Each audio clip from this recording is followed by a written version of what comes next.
자, 이제 본격적으로 맞춤 화장품에 대한 조제관리 자격증 준비 과정으로서 제1강인 화장품 법에 대한 것을 먼저 이해를 하셔야 됩니다.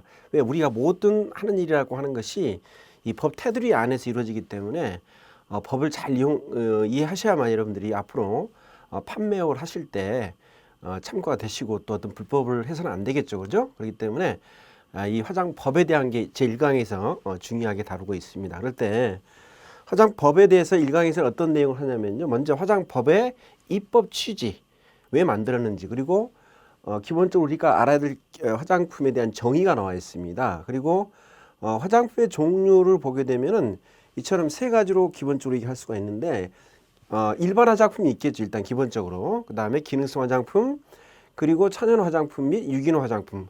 그리고 이제 우리가 주로 다루는 바로 맞춤형 화장품에서 네 가지를 얘기하겠네요. 그죠? 그럴 때 기본적으로 이 네 가지가 전부 다 화장품 유형으로 또 구분할 수가 있습니다.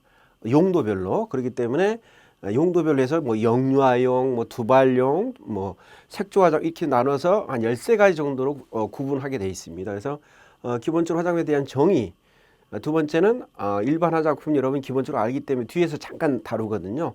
그런데 여기서 뭐라고요? 바로 기능성 화장품, 그리고 천연 유기농 화장품, 그리고 맞춤형 화장품에 대한 얘기, 그리고 화장품의 이용을 용도별로 13가지로 구분을 하고 있습니다.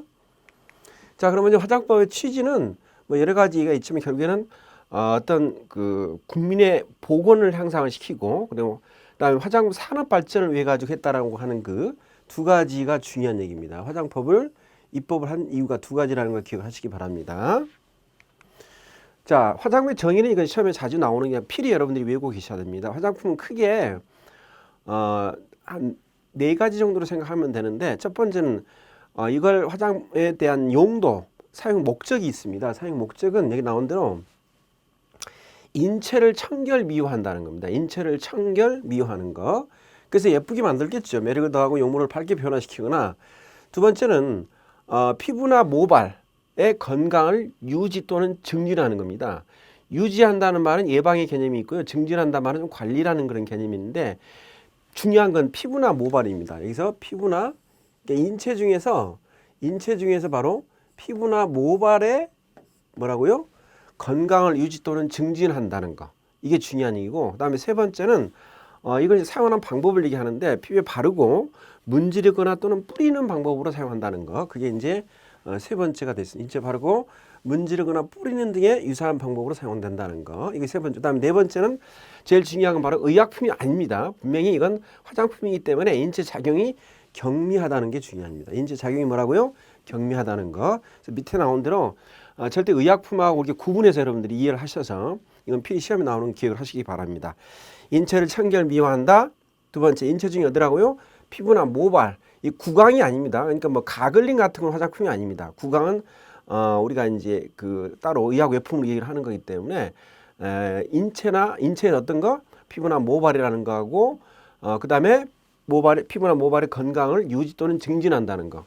그리고 피부에 바르고 문지르거나 뿌리는 방법이 그런 유사한 방법을 사용한다는 거하고, 마지막으로 제일 중요한 게 뭐라고요?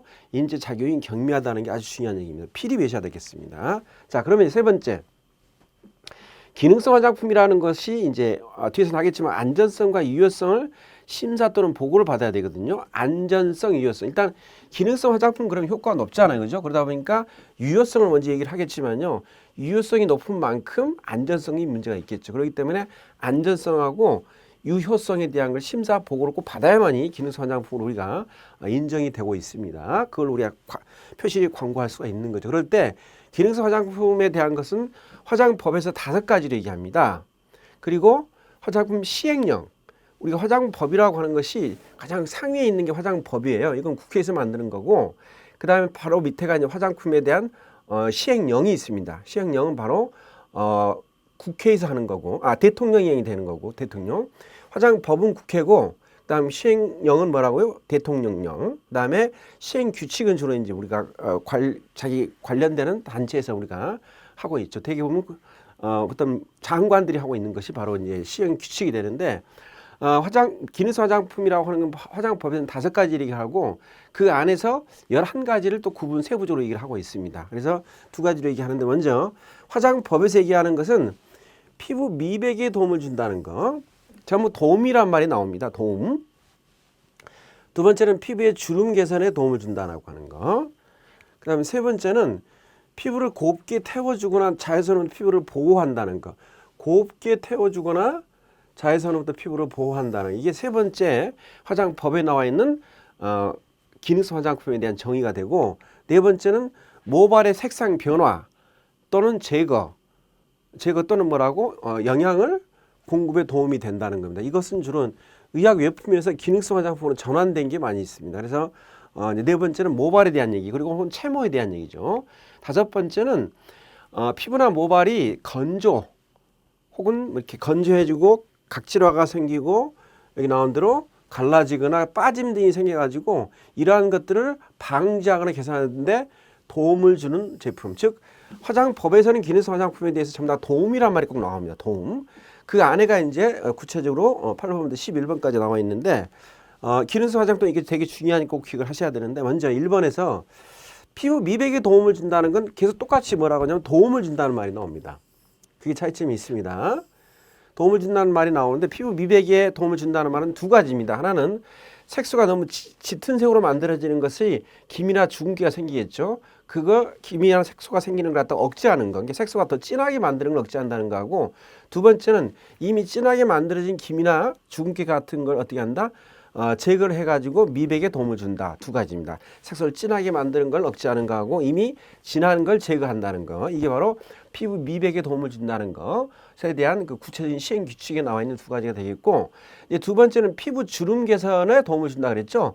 피부 주름 개선이라고 하는 것은 피부에 탄력을 줘서 시행 규칙이 나와 있는 겁니다. 이 안에 것들은 시행 규칙이에요. 피부에 탄력을 줘서 주름을 완화시키거나 또는 개선하는 데 도움을 주는 화장품. 그죠? 이때는 이 안에 시행 규칙에는 완화 또는 개선으로 끝납니다. 도움이란 말이 없습니다. 그 다음에 이 선 차단제에 대한 것도 마찬가지로 화장법에서는 도움이란 말이 나오는데 실제로 시행 규칙, 화장품의 시행 규칙에서는 도움이란 말이 없이 나온 대로 강한 햇볕을 막아서 피부를 적당히 예쁘게 태워주는 거. 이 나오죠. 피부를 곱게 태워주는 거. 곱게 태워주는 선탠하는 효과가 있고, 두 번째는 자외선을 흡수해가지고 차단 또는 산란시켜가지고 이게 나온 대로 피부를 보호하는 기능을 하는 거. 이거는 돕는단 말이 없죠. 어쨌든 시행 규칙인 2가지가 있다라고 하는 거. 그다음에 네 번째는 모발 색상 변화가 당연히 뭡니까? 염색하는 거예요. 연모하는 거. 그다음에 이걸 연모대를 없애는 거, 탄력하는 게 있겠죠. 2가지가 있겠죠. 그죠? 그다음에 제거하는 것은 여기서 모발이 아니고 채모로 제거한다는 걸로 이해를 하시면 되겠습니다. 그런데 여기서 중요한 건요. 모발의 색상에 변화를 시킬 때 일시적인 연모는 그건 기능성 화장품이 아니에요. 일시적인 연모가 어떤 거냐면요. 일시적으로 코팅하는 거 있죠. 칼라 스프레이 같은 거, 칼라 스프레이 또는 흑채 같은 것은 그건 기능성 화장품이 아니라는 얘기입니다. 그리고 이제 우리가 채모를 제거하는 거, 그러니까 영구적인 연모만 우리가 영구적이라는 말은 3개월 정도 가는 걸 얘기합니다. 영구적인 연모만 뭐라고? 연모제만 기능성 화장품이라는 거하고요. 그 다음에 채모를 제거하는 것은요. 제모 왁스 있죠. 제모 왁스는 그건 기능성 화장품이 아니고 직접 털을 녹이는 겁니다. 그래서 물리적으로 제모하는 것은 기능성 화장품이 아니라는 것도 기억을 하셔야 되겠습니다. 그다음 마지막 5번째로 피부나 모발에 뭐라고요? 갈라짐, 건조, 빠짐, 그죠? 각질화 이런 것들에 대해서 이런 걸로 인해서 기능 약화라는 게 발생이 되는 것에 대해서 방지하는 데 도움을 주는 건데 지금 여기 나와 있는 것 중에서 사실 8번 아까 위에 나와 있는 6번, 7번, 8번 같은 경우는 이건 의약 외품에서 기능성 화장품으로 전환이 된 거고요. 그 다음에 9번, 10번, 11번은요. 이건 새롭게 신설된 겁니다. 새롭게 우리가 재작년인가 그러니까 한 3, 4년 전에 만들어진 건데 탈모 증상 완화를 주는 건데 탈모 증상 완화에 대해서 우리가 그러니까 우리가 샴푸에 우리가 그걸 포함시킬 수가 있는데, 다만 어떤 건 안 되냐면요. 코팅 등 물리적으로 모발을 굵게 보이게 하는 제품이 있어요. 코팅 등이나 물리적으로 모발이 좀 굵게 보이는 게 바로 그냥 흑채가 되는데, 앞에도 흑채가 있었지만 여기도 흑채가 되겠습니다. 그 다음 여드름성 화장품 중에서는 오직 인체 세정용 제품만 해당이 된다는 겁니다. 뒤에서 제가 화장품 유형에서 13가지 하는데 그중에 인체 세정용 제품에만 여드름성 화장품으로 기능성 화장품으로 허가를 받을 수 있다는 얘기예요. 다른 것은 사용할 수 없습니다. 그리고 10번째 이게 바로 이제 피부 장벽에 대한 얘기인데 그 전에 이제 아토피에 대한 것을 기능성 화장품을 하다가 이게 의사들이 너무 문제가 되겠다 해가지고 아토피라는 말을 사용할 수가 없는 거고 피부 장벽이라는 말은 여기서 나온 대로 피부의 가장 바깥쪽에 존재하는 각질층의 표면을 말하는 겁니다. 각질층의 표면. 그러니까 각질층 그리고 약산성 피지막도 사실 피부 장벽에 포함이 되겠지만 주로 각질층이 바로 피부 장벽이 대표적이 되겠습니다. 그럴 때 피부 장벽의 기능을 회복해서 가려움 등을 개선하는데 여기도 뭐냐 도움을 준다는 말이 나옵니다. 그죠? 도움을 준다는 말이 전부 다 탈모 증상 완화도 도움이죠. 그죠? 그다음에 앞에 나와 있는 거 보면은 그렇죠. 여기 나와 있지 않지만 도움 준다는 것은 여기 나온 대로 탈모 증상은 상당히 그 의학 외품에서 나온 거기 때문에 그리고 또 신설된 거 전부 다 어때요? 효과가 높기 때문에 도움 준다는 말을 해야 됩니다. 그 다음에 튼살로 인해서 붉은색을 뭐 하는 거? 붉은색을 옅게 하는 도움을 준다. 자, 이런 식입니다. 우리가 기능성 화장품이라는 건 화장법에서 5가지가 있고 그 내용을 구체적으로 11가지가 시행규칙에 있다라고 하는 것. 그 다음에 화장법에서는 주로 돕는다는 것. 시행규칙에서는 돕는다는 것은 미백하는 거하고 여기 나온 대로 탈모 증상 완화하는 거하고 여드름하고 그 전에 이제 여드름하고 피부 장벽 기능의 개선을 피부 장벽 기능을 회복시켜 가지고 어떤 그 가려움을 개선시키는 거 그리고 탈모 증상 완화한다는 거. 탈모 전에 했었죠, 그죠? 튼살로 인해서 붉은색을 개선을 완화하는 데 사용하는 것은 전부 도움이란 말이 포함이 된다는 걸 좀 기억을 하셔야 되겠습니다. 자, 우리가 기능성 화장품이 아닌 일반 화장품으로 우리가 분류된 것 중에 특히 이게 최근에 만들어진 거니까 기억을 하셔야 되겠습니다. 제모 왁스라든가 헤어 틴트라든가 헤어 스프레이 그리고 흑채 같은 경우는 우리가 기능성 화장품이 아니고 일반 화장품이라는 걸 기억하세요. 여기 아까 얘기한 대로 탈모 증상 완화하는 거고 헤어 틴트, 헤어 스프레이는 일시적으로 뭐 하는 거? 제모 왁스 같은 경우는 털 제거하는 거죠. 헤어 틴트나 헤어 스프레이 같은 경우는 이거 일시적으로 연모를 하는 건 기능성이 아니겠죠, 그죠? 제모 왁스가 아니고 뭐 화학적으로 제거하는 것을 갖다가 기능성이고 이것은 물리적인 방법이니까 기능성 화장품이 아니겠죠. 흑채 같은 경우도 탈모 증상 완화 중에서 이렇게 모발이 굵게 보이게 만드는 걸로서 이건 해당이 없다 그랬죠, 그죠? 이 3가지를 기억을 하시기 바라겠습니다. 이건 기능성 화장품이 아니고 바로 일반 화장품이라는 거. 자, 그다음에 이번에 중요한 게 이제 바로 천연 화장품과 유기농 화장품에 대한 얘기인데 기본적으로 천연 화장품이라고 하는 것은 동물성, 식물성 그리고 그 유래 원료 등을 함유 화장품으로 동물성 뭐라고요? 식물성 그리고 그 유래 원료인데 식약처장이 정하겠죠. 그럴 때 천연 함량이 95% 이상이 돼야 되는 거. 그다음에 허용되는 합성 원료로 5%예요. 그러니까 다 천연만 사용하는 게 아니고 합성 원료를 사용할 수가 있지만 허용되는 걸 의미하는 겁니다. 그리고 그 허용 합성 원료 5% 이내에다가 석유화학 부분이라는 게 2% 초과가 불가하다는 걸 참고로 하셔야 되겠습니다. 석유화학 부분. 이렇게 해서 천연 함량은 95% 이상 그리고 허용 합성 원료는 5% 이내 그 다음에 뭐라고요? 석유화학 부분은 2% 초과가 불가하다는 거. 그럴 때 유기농 화장품이라는 것은 기본적으로 천연 화장품에 대한 이거에다가 뭐라고요? 이 천연 함량 95% 내에서 유기농이 10%가 들어간다는 얘기예요. 여기에 유기농이 뭐라고? 유기농이 10%가 해당이 되는 게 바로 뭐라고? 그게 유기농 화장품이라고 얘기하는 거죠. 이것에 대한 규제가 많은 건요. 요즘 소비자들이 그 천연과 유기농 화장품에 수요가 많다 보니까 아무래도 과대 광고를 할 수 있겠죠. 그렇기 때문에 철저하게 이걸 많이 규제를 하고 있는 거기 때문에 시험에 많이 나올 수 있는 거니까 정확하게 천연 화장품에 들어갈 수 있는 원료는 어떤 게 있고 유기농에는 어떤 게 있다는 걸 기억을 하셔야 되겠습니다. 그리고 천연 함량의 비율을 따질 때는요. 물하고 이게 나온 대로 천연 원료하고 천연 유래 원료 요것이 3가지가 더해진 겁니다. 이 물이라고 하는 건 천연 원료가 아닙니다. 다만 함량을 얘기할 때 천연 원료의 함량을 얘기할 때 물이 포함이 되는데 물은 천연 원료가 아니죠. 천연 원료가 뭐예요? 동물성, 식물성, 미네랄 원료가 천연 원료가 되는 거지 물은 천연 원료가 아닌데 비율로 얘기할 때는 뭐라고 이게 천연 함량 비율이 85% 이상 아니 95% 이상이 들어가야 된다 그랬죠. 그죠? 95% 해당되는 게 이게 바로 요 3가지란 얘기죠. 그런데 유기농 함량 비율에는 절대 물이라든가 미네랄 또는 미네랄 유래 원료는 사용할 수가 없습니다. 이때요. 이제 유래 원료 뒤에 나오겠지만은요. 사용할 수 있는 원료를 보게 되면은 천연 원료는 일단 기본적으로 절대 화학적인 공정이 들어가면 안 돼요. 물리적인 공정만 허용이 되는 겁니다. 그럴 때 식물 원료, 동물성 원료, 미네랄 원료, 그리고 유기농 원료가 이게 천연 원료가 되는 거고, 천연 유래 원료는 뭐냐? 천연 원료에다가 허용되는 화학적이고 생물학적인 그 공정을 추가해서 만든 겁니다. 이건 전부 다 유래란 말을 쓰겠죠. 그죠? 유래란 말. 그 다음에 그렇고 또 하나 물은요. 천연 원료는 아니지만은 뭐라고? 천연 비율에는 포함이 된다 그랬죠. 그리고 허용 합성 원료는 5% 이내인데 그게 있어야 되고, 그다음에 그 안에 석유화학 부분이 2% 이내라 그랬죠. 자, 그럴 때 미네랄 원료라 하는 것은 카올린 같은 이 돌가루를 생각합니다. 카올린이나 뭐 규조토 이런 돌가루를 얘기하는 거, 실리카 같은 거. 그런데 화석 원료는 제외한다는 얘기는, 화석 원료라는 게 어떤 거냐면 바로 석유입니다. 석유라든가 또는 석탄 이런 것들은 뭐라고요? 우리가 천연 원료에 집어넣지 않는다는 얘기예요. 그 다음에 이 원료는 절대 어떤 오염물질이 돼서는 안 되는데, 여기 나와 있는 오염물질에 대한 중금속이니 뭐 방향적 탄화수소니 농약 이런 것들이 있으니까 여러분 교재에 있거든요. 읽어서 참고로 아시기 바라겠습니다. 기억하세요.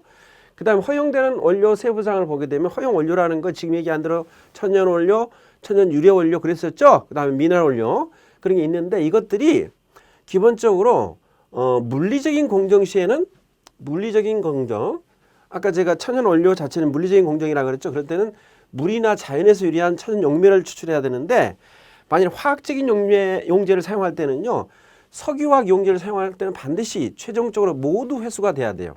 석유화학 용제가 남으면 안 돼요. 다 회수가 되고 회수가 되거나 제거돼야 하는데, 특히 이러한 그 석유화학 용제 중에서 방향적이라든가 알콕실레이트라든가 할로겐화 니트로젠, 황의 이런 유래 용제는 사용이 불가합니다. 알겠죠? 화학적으로 우리가 아까 유래 원료를 할 수 있다 그러는데, 유래 원료 중에서 석유화학 용제는 우리가 사용을 해가지고 이걸 남는 건 다 회수를 해야 됩니다. 특히 석유화학 중에 하지만 어떤 걸 사용할 수 없다고요? 여기 나온 사용할 수 없습니다. 하지만 예외가 있습니다. DMSO라고 하는 것은 이 황의 일종인데, 디메칠 서폭사이드라고 얘기해요. DMSO는 이것은 우리가 석유화학 용제로 사용할 수가 있는 거고, 나머지는 사용할 수 없다라고 하는 것도 기억을 하시기 바랍니다. 그 다음에 우리가 얘기한 대로 천연 원료에서 석유화학 용제를 써서, 지금 석유화학 용제를 써서 우리가 물질을 뽑아낼 수 있다 그랬죠. 그럴 때 석유화학 용제를 이용해서 추출할 수 있는 게 이러한 것들이 있으니까, 이것도 여러분들이 좀 참고로 보시면서 기억을 해두세요. 그 다음에 허용합성 원료는 5% 이내라 그랬죠. 그럴 때 허용합성 원료도 마찬가지로, 이게 지금 제가 6가지 적어놨는데, 이것도 대표적인 거니까 기억을 하시고요. 그 다음에 천연 유래하고 석유화학 부분을 모두 포함하고 있는 원료가, 이제 석유화학 부분이라는 게 2% 초과는 불과하다 그랬죠. 이것들은 유기농 원료가 될 수가 없는 거겠죠. 그죠? 당연히. 천연 유래와 석유화학 부분이 포함이 되면 절대 그건 유기농이 될 수가 없는 거죠. 천연 유래는 가정을 하지만은 두 개가 같이, 천연 유래하고 석유화학 부분이 같이 있는 경우는 그건 뭐라고? 절대 유기농이 될 수가 없는데, 어떤 거냐?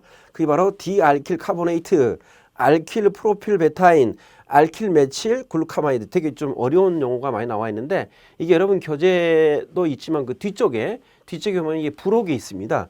천연 화장품, 유기농 화장품 보게 되면 이런 말이 나와 있으니까 여러분들 좀 읽어보시고 반복하신 다음에 시험 보시기 바라겠습니다. 자, 그 다음에 이제 해서는 안 되는 금지 공정이 있습니다. 그러니까 천연 원료라든가 유기농 원료를 뽑아낼 때 절대 우리가 해서는 안 되는 금지 공정 방법이 있는, 그게 뭐냐? 바로 여기 나와 있는 것들도 꼭 기억을 하세요. 얼른 보면 좀 다들 안 좋게 보이는데, 특히 설포나라는 걸 기억하세요. 설포나. 제가 앞에서 했었죠. 설파가 어떤 용제로 사용하는 것은 절대 유기용제로 사용하면 안 된다고 얘기했었던 기억이 나죠. 그죠?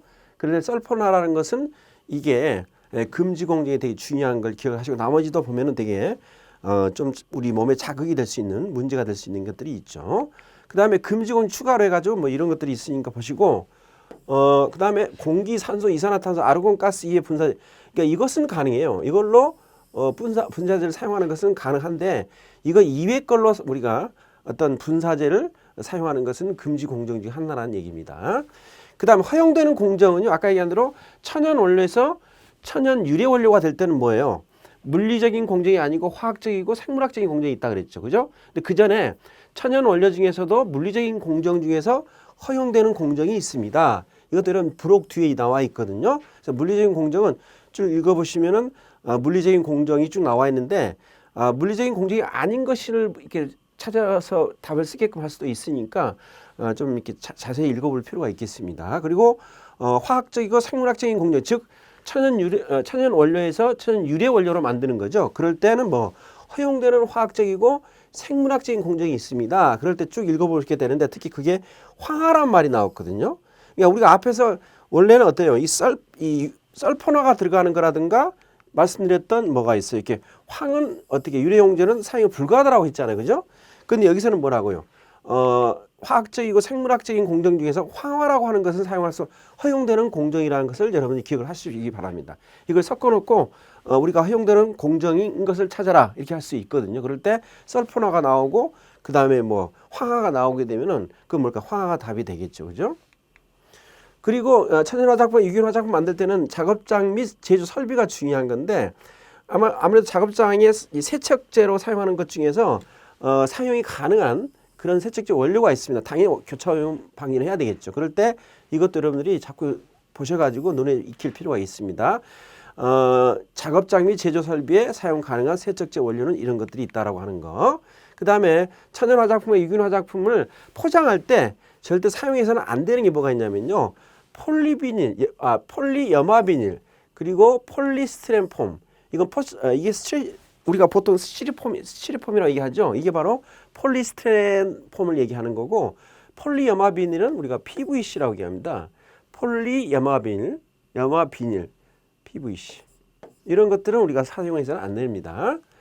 자, 그래서 이것도 전에 시험에 나왔던 건데 기억을 하시길 바라겠습니다. 이 두 가지는 포장하고 우리 그 천연 화장품하고 유기농 화장품을 우리가 이렇게 보관할 때는 사용해서는 안 되는 그런 포장지라든가 보관 용기가 되겠죠. 그죠? 그리고 천연 화장품과 유기농 화장품은 인증을 받아야 됩니다. 인증을 받을 때 여기 나온 대로 뭐 인증 기관이 있겠죠. 인증을 신청하는데 인증의 유효 기간이 몇 년이라고? 인증을 받고 나서는요 3년이 유효기간이라는 거. 그리고 연장 시에는 유효기간 만료 90일 전까지 신청을 해야 됩니다. 이것도 시험에 나오는 겁니다. 인증 유효기간은 몇 년? 3년. 그리고 유효기간 만료해서 90일 전에 재신청을 해라는 얘기예요. 자, 여기까지 해서 우리가 이제 천연하고 유기농 화장품에 대한 얘기를 했었고, 그 다음에 우리가 우리가 해야 될 일 중에 맞춤 화장품인데 이 맞춤 화장품은 간단해요. 기본적으로 제조 또는 수입된 화장품을 어떻게 한다? 내용물이 있겠죠. 그 내용물에다가 또 다른 내용물을 혼합하는 거.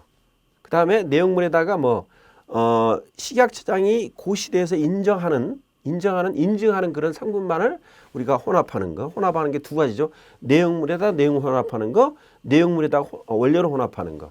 그 다음에 이제 두 번째는 뭐가 있냐면 내용물의 양이 많은 걸 소분해서 판매하는 거. 그 두 가지가 되겠습니다. 근데 고형 비누라든가 이런 것을 단순 소분하는 것은 주로 DIY에서 하는데 이것은 따로 맞춤 화장품 저조관리사 자격증이 없더라도 할 수가 있는 일입니다. 그리고 뭐 미용실이라든가 네일샵에서 이런 매니큐어 혼합하는 것은 맞춤 화장품 영역이 아닙니다.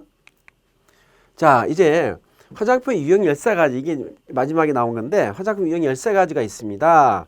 13가지를 이제 영유아 제품류 쭉 있는데 하나씩 보겠습니다. 이제 보면은 영유아용 제품류 중에서 영유아용 제품류입니다. 영유아용. 그럴 때 지난번 시험 나왔던 게 바로 요게 가로치고 나왔거든요.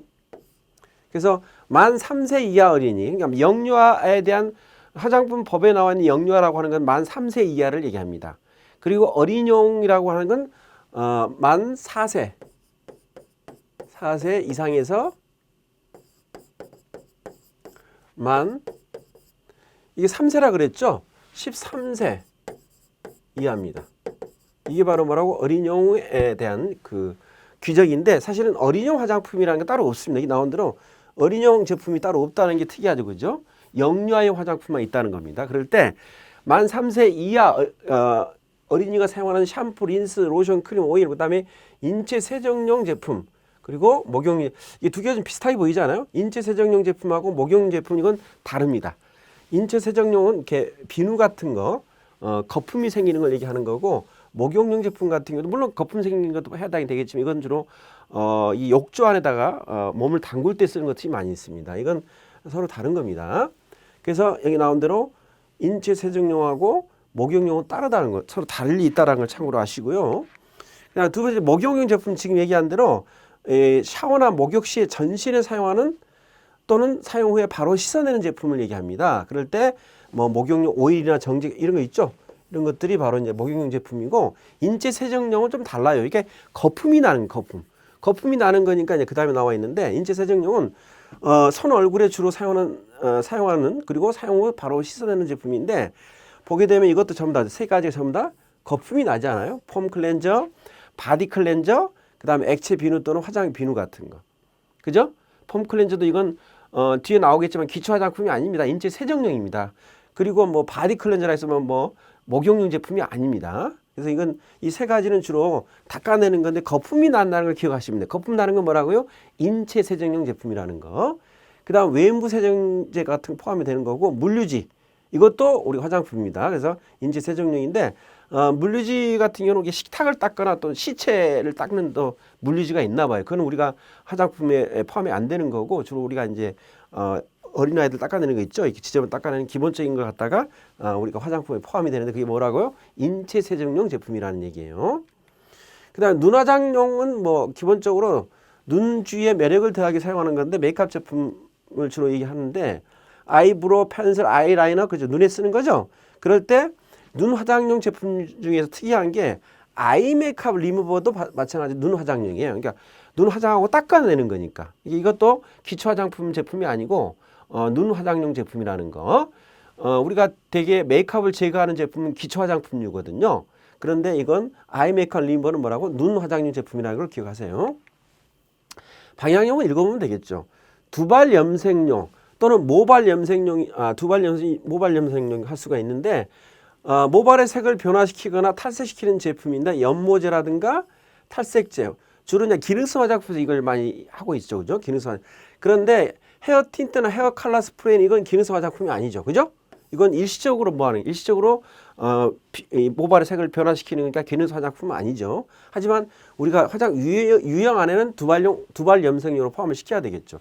근데 우리가 하는 건 주로 이제 연모제를 얘기해요. 연모제는 주로 영구적으로 한 3개월 이상 가는 그 정도의 그 연모제가 뭐라고 기능성 화장품이라는 거. 어쨌든 모발의 색을 변화시키는 거죠. 그리고 탈염, 탈색하는 거. 그리고 색조 화장품은 이제 얼굴과 신체에 매력을 더하기 위해 사용하는 메이크업 제품을 얘기하는 건데 이 페이스 파우더라고 하는 게 색조 화장품에 들어간다는 걸 기억하셔야 됩니다. 또 뒤에서 나오지만요. 기초 화장품 위에 또 파우더가 있습니다. 근데 페이스 파우더하고 파우더가 달라요. 페이스 파우더는 약간 색깔을 내기 위한 게 포함이 되는 거고 그다음 그냥 파우더 같은 경우는 그냥 어떻게 이렇게 너무 습기가 많은 걸 제거하는 그런 효과가 있는 게 바로 기초 화장품에 들어가는 거예요. 기초 화장품. 그래서 우리가 영유아용 화장품에 파우더가 들어간다 그거 아닙니다. 기초 화장품에 파우더가 들어간다는 거하고 파우더 중에 페이스용 파우더는 뭐라고요? 색조 화장품이라는 거. 그리고 뭐 바디 페인팅 같은 경우도 특이하게 어때요? 우리가 색조 화장품에 포함이 되는 겁니다. 두발용 제품은 우리가 두발용 중에서 사실은 뭐 샴푸, 린스가 대표적이 되겠죠, 그죠? 하지만은 흑채가 들어있다는 흑채 그렇게 되면 여러분 알죠? 이렇게 이 뭐 정수리 부분이 하얗게 보이면 이게 뿌리는 거 있잖아요, 그죠? 이렇게 해가지고 일시적으로 색깔을 만들어내서 우리가 앞에서 일시적으로 어떻게 하는 거? 좀 모발을 풍성하게 보이는 것은 그건 우리가 기능성 화장품에 해당이 안 된다 그랬죠? 기억나죠? 탈모 증상을 완화하는 거지 일시적으로 어떻게 이렇게 털이 좀 있어 보이게 하는 것은 그건 기능성 화장품이 아닌데 일시적으로 좀 털이 있어 보이게 하는 건 그게 바로 뭐라고? 지금 흑채 같은 게 포함이 되는 거예요. 흑채. 근데 흑채는 어디에 들어가는 두발용 제품류지 두발 염색용이 아니라는 거. 흑채는 색깔을 만드는 거지만 뭐라고요? 두발용 제품이지 두발 염색용이 아니라는 거. 두발 염색용은 아까 뭐였죠? 두발 염색용 같은 경우는 뭐였습니까? 뭐 연모제 이렇게 있었고 또 뭐 헤어 틴트라든가 컬러 스프레이 이런 것들은 두발 염색용이고 두발용 제품에는 바로 흑채가 들어간다는 게 좀 차이가 있습니다. 제가 빨간색을 표시했는데 이걸 잘 보시면서 기억하시기 바라겠습니다. 그 다음 손발톱은 뭐 어려운 거 아니니까 면도용도 마찬가지고. 근데 기초 화장품 이게 중요합니다. 기초 화장품에 대한 게 항상 물어보는데 인체 세정용하고 그 다음 기초 화장품하고 아까 얘기한 대로 뭐 두발 염색용, 두발용 화장품이 있죠. 이것 따라서 섞어 놓습니다. 그래서 좀 이 헷갈리게 만들어서 문제를 내게 되는데 기초 화장용 제품은 꼭 기억을 하셔야 되는 게 기본적으로 화장품에 클렌저부터 생각하면요. 클렌징 워터, 클렌징 오일, 클렌징 로션, 클렌징 크림. 뭔가 앞에 클렌징이란 말이 붙어 있었죠. 근데 아까 앞에서 우리가 뭐 인체 세정용 중에 폼 클렌저 있었죠. 이 폼 클렌저는 거품이 나는 거잖아. 그건 뭐라고? 인체 세정용이고 이건 거품이 생기는 게 아니잖아. 그죠? 워터라든가 오일이나 이거 거품 생기는 게 아니기 때문에 그렇게 해가지고 메이크업을 리무브 하는 거. 이건 뭐라고? 기초 화장품 제품류라는 거. 아까 아이 메이크업 리무버는 뭐였습니까? 눈 색조 화장품이었죠. 그죠? 눈 색조 화장품이었기 때문에 이건 이 다른 겁니다.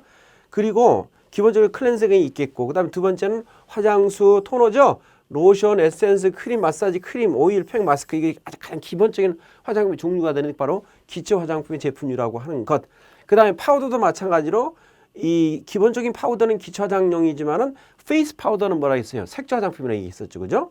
그 다음에 바디 제품도 마찬가지로 이게 포함이 되는 겁니다. 바디 제품도. 바디 제품, 그리고 눈주위 제품, 그리고 손발의 피부 연화 제품. 이런 것들이 바로 뭐라고요? 바로 기초 화장품에 들어가는 거니까 여러분이 꼭 기억하실 게 이제 앞에서 지금 나온 대로 영유아용 화장품 기억하셔야 되고, 두 번째 뭐라고요?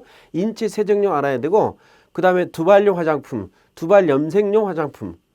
알았죠? 그 다음에 색조 화장품, 그리고 눈색조 화장품. 이것들을, 그리고 여기 나오는데 기초 화장품, 기초 화장용 제품류를 꼭 구분해서 여러분 기억할 필요가 있는데, 제가 이것도 읽어보면 알겠죠, 그죠? 중요한 묶어놨습니다. 이 나온 대로 폼 클렌저나 화장비누 물리지는 뭐라고요? 이건 거품이 나는 거, 그죠? 거품 나는 거기 때문에 우리가 클렌저가 앞에 클렌징 밀크, 클렌징 로션은 그건 기초 화장품이지만은 폼 클렌저 거품 납니다. 화장 비누, 액체 비누 있었죠? 거품 나는. 그 다음에 물리지 같은 건 인체 세정용이라는 것을 기억하시고, 그다음 외부 세정제도 뭐라고? 인체 세정용이었죠. 그 다음에 아이 메이크업 리무버는 눈 화장용, 눈 화장하고 나서 닦아내는 거니까, 그죠? 그리고 헤어 틴트나 헤어 컬러 스프레이 같은 경우는 두발 염색용이라는 거, 두발 염색용. 그리고 두발용 제품으로는 흑채, 두발용에 흑채가 들어가는 좀 특이하죠, 그죠? 두발용이 색깔인데 두발용이지 두발 염색용이 아니라는 거. 이거 헷갈리겠죠, 그죠? 두발 염색용이 아닌 제품은 해서 물어볼 때 흑채가 여러분이 찾아내면 되겠죠. 흑채는 어디에 포함된다? 두발용 제품이 되겠습니다. 그리고 파우더 뭐 바디 제품, 이건 그 기초 화장품 꼭 기억하세요. 이거 기초 화장용 뭐라고? 파우더 포함되고, 바디 눈주위용, 그리고 손발의 피부 연화 제품, 그리고 메이크업 리무버가 포함이 되겠죠. 그 다음에 여기 나온 대로 기초 화장품이라는 것이 이제 주로 메이크업 리무버를 얘기한다. 기초 화장품, 그죠? 그리고 페이스 파우더는 어디에 해당된다고? 바로 색조 화장용이라는 것도 우리가 좀 기억을 하실 필요가 있겠죠, 그죠? 색조 화장용. 오케이. 자, 이래서 제가 1강을 마무리를 했습니다. 1강에서 기본적으로 화장법의 입법 취지, 국민 보건 향상, 그리고 뭐 화장품 산업 발전, 그죠? 그다음 화장품 정의에 대한 것은 뭐라겠어요? 인체를 청결 미화, 매력을 더하고 용모를 밝게 변화시킨다. 두 번째 뭐였나요?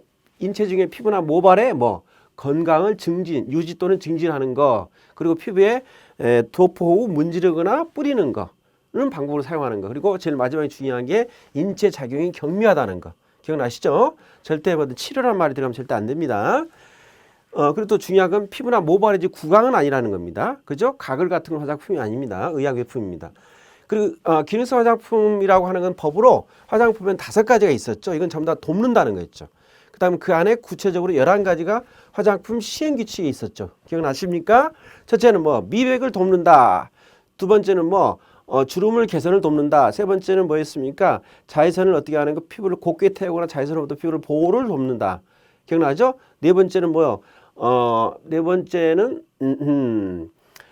모발의 색을 변화시키는 거, 색상 변화하는 거, 또 제거하는 거, 영양 공급하는 거. 기억납니까? 5번째는 피부나 모발의 기능 약화로 인해서 건조하고 갈라지고 빠지고 각질화가 생기는 걸, 그죠? 그걸 갖다가 도와주는 거 해서 5가지가 있었고 11가지는 그 안에 포함되는 건데, 꼭 여러분이 좀 반복 읽으셔가지고 기억하시는데, 특히 도움을 준다는 건 미백에 도움 준다는 말은 시행규칙에서도 나옵니다. 계속 2가지가, 그죠? 그 다음에 또 도움 준다는 게 뭐가 있었습니까? 이 탈모 증상을 완화시키는 거, 도움 주는 거. 두 번째, 어떤 여드름에 대한 걸 어떻게 하는 거? 완화시키는 거. 물론 그건 인체 세정 제품만 해당이 되는 거죠. 그리고 세 번째가 뭐였냐면은 피부 장벽 기능의 약화로 인해서 피부의 가려움증에 대한 걸 개선시키는 거 기억납니까? 그리고 뭐 튼살로 인해서 붉은 선을 완화시키는 걸 도와준다는 거, 그죠? 그것도 마찬가지로 돕는단 말이 나와 있었습니다, 그죠? 그렇기 때문에 그 기능성 화장품은 5가지하고 11가지를 꼭 기억하시고요. 그다음 천연 화장품과 유기농 화장품에 대해서 기본적으로 그 함량비가 어떻게 되어 있는지 천연 함량은 95%, 나머지 5%는 뭐라고요? 5%는 허용되는 합성 원료가 있죠. 근데 그 안에가 뭐라고? 석유화학 부분 2% 이내가 포함이 된다는 거 기억나죠? 유기농이라고 하는 것은 천연 함량 중에서 뭐라고? 그게 95% 중에 10%가 유기농이라는 거 기억나죠? 그죠? 그걸 꼭 기억하시고요. 그리고 이제 그러한 것들 함량 비율을 얘기할 때는요, 물은 천연 원료가 아닙니다. 하지만 천연 원료의 함량 비율을 얘기할 때는 포함이 된다 그랬죠. 기억나세요?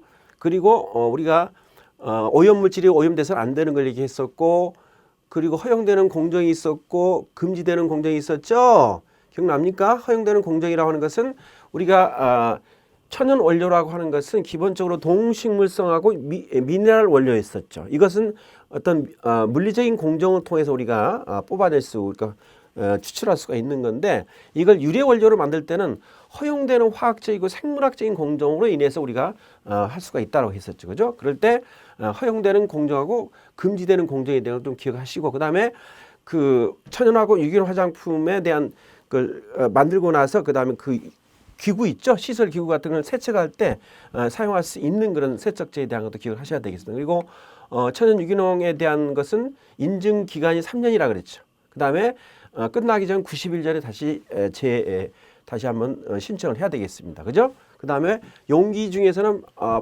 폴리비닐 염화, PVC, 폴리염화 비닐 있었죠? 그거 안 되고, 그 다음에 폴리스티렌 폼도 안 되고, 그것 기억하셔야 되겠습니다. 그 다음에 맞춤형 화장품은 뭐 뒤에서도 자세히 하니까, 일단 기본적으로 내용물에다가 내용물 혼합하는 거, 혼합에 대한 얘기입니다. 제조 또는 수입된 제품의 내용물과 또 다른 내용물을 혼합할 수 있는 혼합에 대한 얘기예요. 그 다음에 제조 또는 수입된 제품의 내용물에다가 식약처장이 고시한 그 성분이 있습니다. 다른 거 사용하면 안 됩니다. 그 원료를 갖다가 혼합하는 거. 또는 제조 또는 수입된 제품 내용물을 소분해서 판매하는 거. 그죠? 그게 바로 맞춤 화장품이 되겠습니다. 그리고 화장품의 유형은 13가지. 13가지에 특히 여러분 기억할 게 뭐라고? 인체 세정용. 기억나죠? 그 다음에 뭐 색조 화장품에 대한 거, 두발 염색용, 두발용 제품, 그 다음에 기초 화장품류는 꼭 여러분 기억하셔가지고 시험을 준비하실 필요가 있겠습니다. 수고하셨습니다.